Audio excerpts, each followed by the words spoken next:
தை பிறந்தால் வழி பிறக்கும் ஒவ்வொரு பதிவா நம்ம பார்த்துட்டு இருக்கோம். அந்த வகையில தை அமாவாசை நம்மளுடைய முன்னோர்களுக்கு மூதாதையர்களுக்கு தர்ப்பணம் செய்யக்கூடிய அதி உன்னதமான குசாகா பந்தா கொடுக்குறோம். இப்ப இந்த குசாகா பந்தாவை என்ன பண்ணோம்னா தை அமாவாசை அன்னைக்கு இதை ஒரு மஞ்சள் துணியில வச்சிடணும். அதாவது பட்டு துணியா இருந்தா ஓகே, இல்லைன்னா பாத்தீங்கன்னா நீங்க எந்த துணி வேணாலும் யூஸ் பண்ணிக்கோங்க. அந்த துணியில வச்சுட்டு இதுல சோழி பசு பூஜை பண்ணிட்டு இந்த பசுவையும் இந்த இது கூட வச்சு அந்த மூட்டை மாதிரி கட்டி வீட்டுல கட்டி வச்சிடணும். இதனால என்ன ஆகும்னா நம்ம வீட்டுல வாழ்ந்து இறந்தவங்களுக்கு தீபத்தினால விளக்கேற்றணும். இது பாத்தீங்கன்னா பித்ருக்கான தீப ஆயில். இது சோ பாத்தீங்கன்னா கிரீன் கலர்ல இருக்கும். சோ நமக்கு செல்வாக்க கொடுக்காத முழுக்க மூலிகளை பண்ணது. இது சிருஷ்டி ஒளியில மட்டும். அமாவாசை அப்படிங்கிறது வருஷத்துக்கு ஒரே ஒரு முறை மட்டும் தாங்க வரும். இந்த வருஷம் வர இருக்கின்ற தை அமாவாசையை நம்மளுடைய முன்னோர்கள் மூதாதையர்களுக்கு நாம செய்யக்கூடிய நல்ல விஷயங்களா அதை பயன்படுத்தலாம். இந்த ப்ராடக்ட் வேணுமோ வீடியோல தெரியுற நம்பருக்கு கால் பண்ணி வேணுமோ இல்லைங்க நம்ம வீட்டுல நிச்சயமா எல்லா முன்னோர் மூதாதையர்களுக்கு கண்டிப்பா நம்ம செய்ய வேண்டிய இந்த குசாகா பந்தா இருந்தாலே இந்த சந்திர கிரகணம் சூரிய கிரகணம் ஒரு நெகட்டிவ் வைப் அந்த வீட்டுக்குள்ளே வராது. இந்த வேல் அழகா வெள்ளி வேல் ரெடி பண்ணியிருக்காங்க. இது 5000 ரூபாய்க்கு நீங்கள் பொருள் வாங்கினீங்கன்னா இந்த வெள்ளி வேல் இலவசமாக கொடுக்குறாங்க. இது அவங்களே சொந்தமாக பூஜை பண்ணி கொடுக்குறாங்க. 10,000 ரூபாய்க்கு மேலே நீங்கள் பொருள் வாங்கினீங்கன்னா கோல்டு காயின் இங்கே பாருங்கள், இந்த கோல்டு காயினும் கொடுக்குறாங்க. இன்னும் என்ன வெயிட் பண்ணுறீங்க? என்னென்னத்துக்கோ நம்ம செலவு பண்ணுறாங்க. ஒரு புடவை எடுக்க போனாலே இப்போல்லாம் அவ்வளோ விலை கொடுத்து நம்ம வாங்குகிறோம். ஆனால் நம்ம வீட்டுக்கு மன நிம்மதியும் நம்ம வீட்டில் இருக்கிற எல்லா பிரச்சனைகளும் நம்ம குழந்தை குட்டி நம்ம கணவர் நம்ம தாய் தந்தை நோய் நொடி இல்லாமல் எல்லாரும் சுபிட்சமாக வாழணுன்னா மறக்காமல் நீங்கள் சிருஷ்டி ஒளிக்கு வாங்க. மறைமலை நகரில் இருக்குது. இந்த மாதிரி நல்ல நல்ல பொருட்களை வாங்கிட்டு போய் வீட்டில் வைங்க. எல்லாரும் சந்தோஷமாக இருப்போம். சிருஷ்டி ஒளி சொந்தங்கள் அனைவருக்கும் அன்பான வணக்கங்கள். இன்னைக்கு நம்ம சிருஷ்டி ஒளியில என்ன பதிவு பார்க்க போறோம் அப்படின்னா தை பிறந்தால் வழி பிறக்கும் ஒவ்வொரு பதிவா நம்ம பார்த்துட்டு இருக்கோம். அந்த வகையில தை அமாவாசை நம்மளுடைய முன்னோர்களுக்கு மூதாதையர்களுக்கு தர்ப்பணம் செய்யக்கூடிய அதி உன்னதமான நல்ல நாள். ஸோ இந்த தை அமாவாசையை நம்ம எப்படி பயன்படுத்திக்கணும், என்னென்ன மாதிரி விஷயங்கள் அன்னைக்கு பண்ணணும், அன்னைக்கு என்ன ப்ராடக்ட் ரொம்ப அற்புதமான ப்ராடக்ட் வந்திருக்கு. ரொம்ப நாளா நீங்க எல்லாரும் எதிர்பார்த்த ஒரு விஷயம் இன்னைக்கு நம்ம சொல்ல போறோம். அது என்ன அப்படின்றத சாய் பாலாஜி அவர்கள் கிட்ட கேட்டு தெரிஞ்சுக்கலாம். வணக்கம் ஜி. வணக்கம் சாய்ராம். ஜெய் புவனேஸ்வரி. ஜெய் புவனேஸ்வரி, எப்படி இருக்கீங்க? ரொம்ப நல்லா இருக்குங்க. ரொம்ப சிறப்பு ஜி. ஒவ்வொரு பதிவா ரொம்ப அழகா சொல்லிட்டு வரீங்க. தை அமாவாசைக்கு என்ன ப்ராடக்ட் கொடுக்க போறோம்? ஸோ எந்த ஒரு விஷயத்தையும் தெரிஞ்சுக்கிறதுக்கு முன்னாடி குரு வணக்கம் தான். குரு வணக்கத்தை பார்த்துடலாம். என்னை ஈண்டெடுத்த தாயாகவும் உலக மக்களால் தெய்வவாக்கு சித்தர் காளி மாதாஜின்னு சொல்லுவாங்க. அவங்க பொற்பாதங்களை வணங்கி சண்டையின் சக்கரவர்த்தி புதுக்கோட்டை புவனேஸ்வரி பீடத்தோட பீடாதிபதி குரு ஸ்ரீ பிரணவானந்த அவதூத சுவாமிகளோட பொற்பாதங்களை வணங்கி தத்தகிரியானந்தா பொட்டு சுவாமிகள் சொல்லுவாங்க, அவங்களோட பொற்பாதங்களை வணங்கி இதர குருமார்களோட ஆசீர்வாதத்தோடும் என்னுள் இருந்து என் நாவலை பேசக்கூடிய அந்த காளி தேவி அனுகிரகத்தினால மணி மந்திர ஔஷதம் சொல்லக்கூடிய 3 விஷயங்களை வச்சு சித்தர் வழியில சித்தர்களோட வழிகாட்டுதல்ல குரு ஆசீர்வாதத்தோட அந்த புவனேஸ்வரி தாயார் இந்த கடையை நடத்த அந்த இடத்துல வேலை பார்க்கக்கூடிய ஒரு உன்னத ஒரு பொறுப்பை எங்களுக்கு எல்லாருக்குமே கொடுத்துருக்காங்க. காலடி எடுத்து வைத்தாலே இங்க ஒரே ஒரு பொருளை நீங்க முழு நம்பிக்கையோட பர்ச்சேஸ் பண்ணாலே உங்க வாழ்க்கையில பல மாற்றங்களை பார்க்க முடியும். இது வரைக்கும் நிறைய பேர் அதுக்கு சாட்சியா நின்றுருக்காங்க. ஃபேஸ் ரீடிங் மூலியமாகவும் பொருட்கள் மூலியமாகவும் உங்களுக்கு நாங்களே செல்ஃப் வழிகாட்டுதல் இதெல்லாம் பண்ணுங்க, இதெல்லாம் நல்லா இருக்கும், இந்த பொருள் வாங்குங்க, நீங்க நல்லா இருப்பீங்க. இது எதுவுமே கம்பல்ஷன் கிடையாதுங்க. உங்க மனசுக்கு தோணும் பொழுது அந்த பொருளை நீங்க பர்ச்சேஸ் பண்றீங்க. அந்த பொருளை நீங்க பக்தியோட நம்பிக்கையோட செய்யும் பொழுது அதுக்கு மாற்றம்ன்றது நிச்சயமா உண்டு. குருவோட ஆசீர்வாதத்தால தை அமாவாசை, அதாவது அமாவாசைனாலே அதுக்கு பேர் சூனிய திதி அப்படின்னு சொல்லுவாங்க. ஸோ பலி கொடுக்கறது. ஸோ நம்ம சில விஷயங்கள் பண்றதன் மூலியமா நம்ம வாழ்க்கையை வளப்படுத்தலாம். அதாவது கரி நாள் எப்படியோ அதே மாதிரி தான் அமாவாசையும் அது ஒரு விஷயங்கள் தான். ஸோ நம்ம மூதாதையருக்காக ஒதுக்கப்பட்ட ஒரு நாள். சூரியனும் சந்திரனும் ஒரு சேர வரக்கூடிய நேரத்துல பூமியில இருள் விழும். அந்த இருள் விழக்கூடிய அந்த நேரத்துல பெருமாளின் திருப்பாதத்தில் இருக்கக்கூடிய மூதாதையர்களோட அந்த கதவு திறக்கப்பட்டு மூதாதையர் மொத்த பேரும் பூலோகத்துக்கு வருவாங்க. அப்படி வரக்கூடிய மூதாதையருக்கு நம்ம என்ன நம்மளோட கைங்கரியம் பண்ணியிருக்கோம். இப்போ வாழங்காலத்துல அம்மா அப்பாவுக்கு ஹெல்த் இன்சூரன்ஸ் போறது, அம்மா அப்பா நம்ம கேர் எடுத்துக்கிறது, அம்மா அப்பா மனம் நோக்காம பாத்துக்கிறது, அதெல்லாமே ஒரு கட்டம் இருந்தா கூட சித்தி ஆனதுக்கு அப்புறம் தாத்தா பாட்டி அம்மா அப்பா இந்த மாதிரி யார் சித்தி ஆனதுக்கு அப்புறம் அந்த பித்ருலோகத்துக்கு நம்ம என்ன பண்ணோம். வாழும் பொழுது ஒண்ணு பண்ணிருப்பேன். நான் வெளிநாட்டுல இருக்கேன், என் அப்பா இன்னொரு இடத்துல இருக்காங்க. வெளிநாட்டுல தானே நான் வசிக்கிறேன், அதனால என் அம்மா அப்பாவுக்கு நான் செய்யக்கூடாதுன்றது எதுவும் கிடையாது. ஸோ வெளிநாட்டுல இருக்கும்போது அந்த பணத்தை நான் அனுப்பும் பொழுது அங்க நான் சம்பாதிக்கிறது 1 ரூபானா இங்க அதோட விலை 10 ரூபாய். அந்த மாதிரி இந்திய ரூபாய்க்கு 10 ரூபாய், அங்க 1 ரூபானா இங்க 10 ரூபான்னு வச்சுக்கிடுங்க. அப்போ இங்க அதே மாதிரி நம்மளை ஈண்டெடுத்து நம்மள சங்கதிகளா உருவாக்கின காரணமே அவங்களுக்கு கைங்கரியம் பண்ணணும். இறைவன் நம்மளை எதுக்கு படைச்சிருக்கான், இந்த உடலை எதுக்கு கொடுத்துருக்கான், எதுக்கு தைரியம் தன்னம்பிக்கை செல்வம் செல்வாக்கு எதுக்கு கொடுத்துருக்கான், எதுக்காக படைக்கப்பட்டிருக்கின்ற அந்த உன்னதமான நிலையை நம்ம உணரணும் அப்படின்றதுக்காக. ஆனா நம்ம அதெல்லாம் உணர்ந்ததே கிடையாது.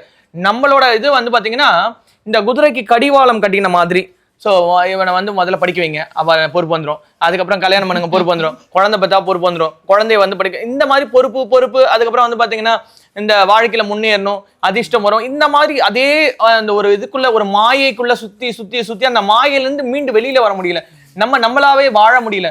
ஸோ பித்ருலோகம் போகும்பொழுது நம்ம என்னென்ன தான தர்மங்கள் செஞ்சோன்னு வச்சுதான் நமக்கு அந்த இடத்துல பதவிகளை கொடுக்குறாங்க. அதாவது எளிமையான முறையில நம்ம வாழ்க்கையை மாத்தி அமைக்கக்கூடிய விஷயங்கள் அந்த பித்ருலோகம். இங்க எப்படி பூலோகம் இருக்கோ அதே மாதிரி பித்ருலோகம்.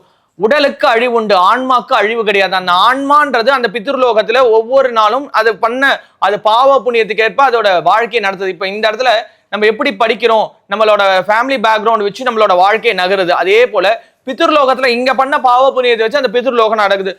நான் செத்ததுக்கு அப்புறம் நடந்ததா என்ன எனக்கு தெரிய போகுது, எங்க அப்பா என்ன எனக்கு செஞ்சாரா, எங்க அம்மா எனக்கு என்ன செஞ்சாங்களா, நான் ஏன் செய்யணும் அப்படின்னு நீங்க கேட்காதீங்க. ஏன்னா நீங்களும் அம்மா அப்பாவா மாறுவீங்க, உங்க பசங்களுக்கு நீங்க வழிகாட்டுதலா பண்ணணும். ஸோ அதுக்காக தான் இந்த குசாக்கா பந்தா, அதாவது இது வந்து ஒரு இன்டர்மீடியேட்டர். எப்படி வந்து சேட்டலைட் அப்படின்றது ஒரு டிஷ் வச்சா வெளியே வானத்துல இருக்கக்கூடிய அந்த கதிர்வீச்சுகளை உள்ள இழுத்து நமக்கு டிவியில டிஷ் வழியா பாக்குறோமோ, அதே போல பித்ருலோகத்துக்கு நம்ம கொடுக்கக்கூடியதை கொண்டு போய் சேர்க்கறது எதுன்னு கேட்டீங்கன்னா காகம். அதான் காக்கானா காப்பாத்து அப்படின்னு அர்த்தம். பித்ருலோகத்துல இருக்கக்கூடிய பித்ருக்களுக்கு கனெக்டிவிட்டி, நம்ம பண்ணக்கூடிய பூஜை புனஸ்காரங்களை கொண்டு போய் சேர்க்கறதுக்கு தான் இந்த குசாகா பந்தா. இந்த குசாகா பந்தான்றது ஒண்ணும் இல்லக்கா, இப்ப நம்ம தெய்வத்தை ஆவகானம் பண்றதுக்கு தர்பை அப்படின்னு சொல்லுவாங்க. அந்த தர்பையை வந்து பாத்தீங்கன்னா இடுப்புல சொருக சொல்லுவாங்க, ஆசனமா போடுவாங்க, கையில இந்த மாதிரி பவித்திரமா, இப்ப பாத்தீங்கன்னா நான் வெள்ளியில போட்டுங்க, இந்த மாதிரி நிறைய பேர் பவித்திரமா போட்டுப்பாங்க. எதனாலனா நம்ம பண்ணக்கூடிய பூஜைகள் நம்ம உடம்புல சாரணும், பிளஸ் வந்து அது வந்து அந்த இடத்துல போய் சேரணும். இப்போ ஒரு கும்பம் கலசம் நிப்பாட்டோம்னா அந்த கும்ப கலசத்துல ஆவாகையாமி அதுக்கு ஒரு டூல், என்னோட மந்திர சக்தி, என்னோட வார்த்தைகள் எல்லாம் இந்த இது வழியா அதுல போய், அதே மாதிரி இறந்த பித்ருலோகத்துக்கு நம்ம பண்ணக்கூடிய நம்ம செய்யக்கூடிய பூஜை புனஸ்காரம் அவங்களுக்கு போய் சேரணும்ன்றதுனால இந்த குசாகா பந்தா கொடுக்குறோம். இப்ப இந்த குசாகா பந்தாவை என்ன பண்ணோம்னா தை அமாவாசை அன்னைக்கு இதை வந்து ஒரு மஞ்சள் துணியில வச்சிடணும். அதாவது பட்டு துணியா இருந்தா ஓகே, இல்லைன்னா வந்து பாத்தீங்கன்னா நீங்க எந்த துணி வேணாலும் யூஸ் பண்ணிக்கோங்க. அந்த துணியில வச்சுட்டு இதுல சோழி வைக்கணும். ஏன்னா தலையெழுத்தை மாற்றக்கூடிய சோழி, ஐஸ்வர்யத்தை தரக்கூடிய சோழி, அதுல 9 சோழிகள் போட்டுட்டு அதுல வந்து கோமதி சக்கரம், விருப்பம் இருந்தா கோமதி சக்கரம், ஏன்னா தலை சுழி தொப்புள் சுழி, ஏன்னா நம்ம வந்து தாயோட தொப்புள் கொடியில இருந்தா நம்ம வரோம், அதனால உறவுன்றது அதுல இருந்து வரதுனால இந்த கண்டிப்பா அது வந்து அந்த கோமதி சக்கரம் உள்ள வைக்கணும். அது ஒத்தப்படையில இருக்கணும், 1, 3, 7, 9 இந்த மாதிரி ஒத்தப்படையில வைக்கணும். அதுக்கு அடுத்தது வந்து பாத்தீங்கன்னா இதுல ஜவாது போட்டு பச்சை கற்பூரம் போட்டுட்டு இதுல வந்து பாத்தீங்கன்னா இந்த பசுவை வந்து பூஜை பண்ணணும். அதாவது வந்து பாத்தீங்கன்னா இந்த பசுனால இதுக்கு வந்து நம்ம கேட்கும் பொழுது மந்திரம் கொடுக்கலாம். அதாவது இந்த பசு பூஜை பண்ணிட்டு இந்த பசுவையும் இந்த இது கூட வச்சு அந்த மூட்டை மாதிரி கட்டி வீட்டுல கட்டி வச்சிடணும். இதனால என்ன ஆகும்னா நம்ம வீட்டுல வாழ்ந்து இறந்தவங்களுக்கு பசு தானம் பண்ண மாதிரி ஒரு இது வந்து பாவனையை நம்ம சார்பா நம்ம கோதானம் பண்ண மாதிரி. அதாவது இறைவா இங்க பாருங்க, இந்த பசு இப்போ அங்க இருக்கிறாங்க, அவங்களுக்கு ஒரு தாகம் எடுப்படுது, அப்ப அந்த தாகம் எடுப்பது தண்ணீர் கிடைக்கிறதுக்கு தண்ணீர் தானம் பண்ணிருக்கணும். சாப்பாடு இங்க தானம் கொடுத்தோம்னா அன்னதானம், அதனாலதான் 11 பேருக்கு அன்னதானம் பண்ணுங்க.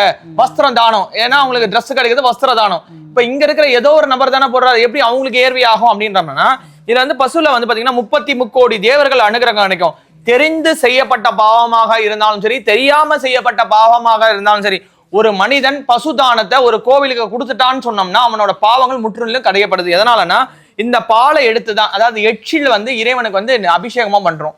ஏன்னா பசு கண்ணுக்குட்டி போய் அந்த அம்மாவோட அந்த இதுல வந்து எச்சிலா குடிக்குது, அதை தான் கறந்துட்டு நம்ம வந்து பண்றோம். ஸோ இந்த தானம் கொடுக்கும் பொழுது இந்த தீபத்தினால விளக்கேற்றணும். இது வந்து பாத்தீங்கன்னா பித்ருக்கான தீப ஆயில். இது ஸோ பாத்தீங்கன்னா கிரீன் கலர்ல இருக்கும். ஸோ நமக்கு செல்வாக்கு கொடுக்காத முழுக்க மூலிகளை பண்ணது, இது சிருஷ்டி ஒளியில மட்டும் தான் கிடைக்கும்.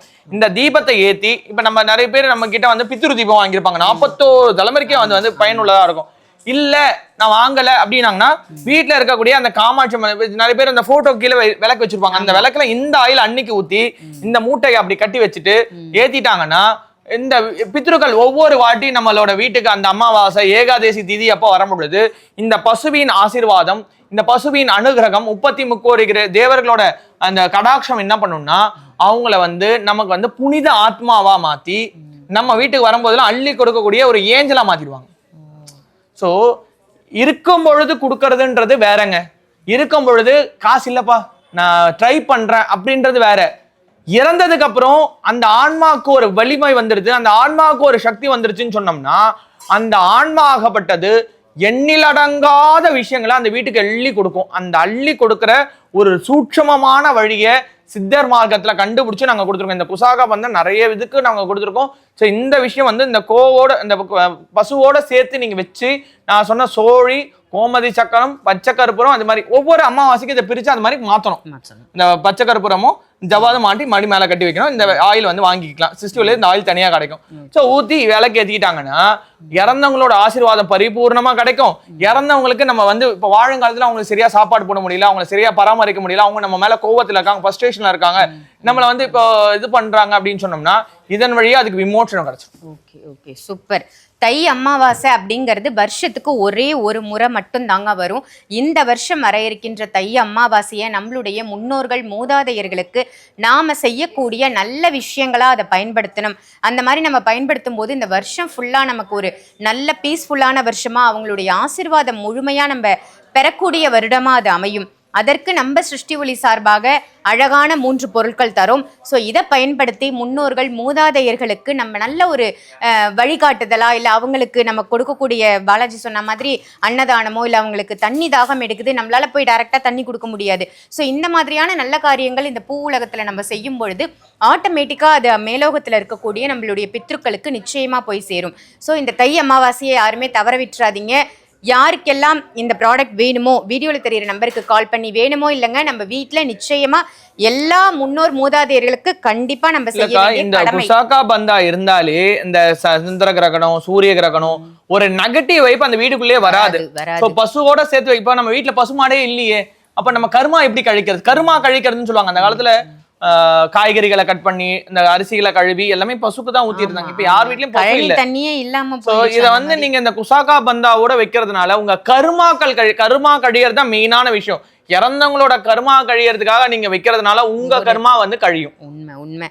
அற்புதமான இந்த ப்ராடக்ட் எல்லாருமே வாங்கி பயன்படுத்திக்கோங்க. வீடியோல தெரியுற நம்பருக்கு கால் பண்ணி உடனே புக் பண்ணிக்கோங்க. இதே மாதிரி ஒரு நல்ல பதிவோட சாய் பாலாஜி அவர்களோட நான் உங்களை சந்திக்கிறேன். நன்றி, வணக்கம். இந்த வேல் அழகாக வெள்ளி வேல் ரெடி பண்ணியிருக்காங்க. இது 5000 ரூபாய்க்கு நீங்கள் பொருள் வாங்கினீங்கன்னா இந்த வெள்ளி வேல் வந்து இலவசமாக கொடுக்குறாங்க. இது அவங்களே சொந்தமாக பூஜை பண்ணி கொடுக்குறாங்க. 10,000 ரூபாய்க்கு மேலே நீங்கள் பொருள் வாங்கினீங்கன்னா கோல்டு காயின், இங்கே பாருங்கள், இந்த கோல்டு காயினும் கொடுக்குறாங்க. இன்னும் என்ன வெயிட் பண்ணுறீங்க? என்னென்னத்துக்கோ நம்ம வந்து செலவு பண்ணுறாங்க. ஒரு புடவை எடுக்க போனாலே இப்போல்லாம் அவ்வளோ விலை கொடுத்து நம்ம வாங்குகிறோம்.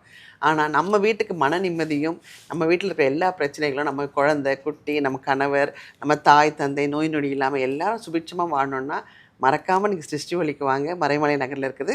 இந்த மாதிரி நல்ல நல்ல பொருட்களை வாங்கிட்டு போய் வீட்டில் வைங்க. எல்லாரும் சந்தோஷமாக இருப்போம். சிருஷ்டி ஒளி,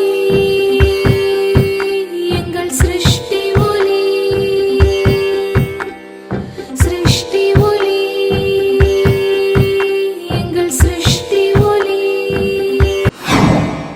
வாழ்வை மாற்றும் சிருஷ்டி